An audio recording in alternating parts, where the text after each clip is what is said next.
আমার বান্ধবী যখন তার বাবুর লগে কথা কয়। হ্যালো বাবু, কি করছো তুমি? বাবু আমি বসে আছি বাবু। দুপুরে খাওয়া দাওয়া হয়ে গেছে তোমার বাবু? খাওয়া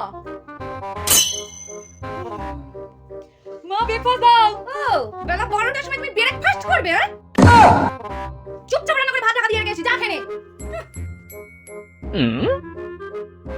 মা আমি এই তরকারি দিয়ে ভাত খেতে পারবো না। কি খাবি না মানে? তুই খাবি না, তোর ঘর খাবে। বেলা 12টায় উঠে চললি দেখাচ্ছে। আজকে চলে চলে না খেয়েছিস না, কালকে থেকে তো অত চলবে না। ঝাঁটা করে ছোটার বাড়ি মেরে আমার দিচ্ছি আমি। যা খেয়ে নে দূর।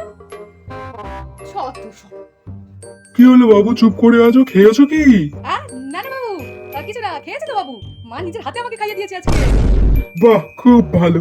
ঠিক আছে বাবু, আমি এখন রাখছি। হ্যাঁ হ্যাঁ ঠিক আছে ঠিক আছে।你别笑。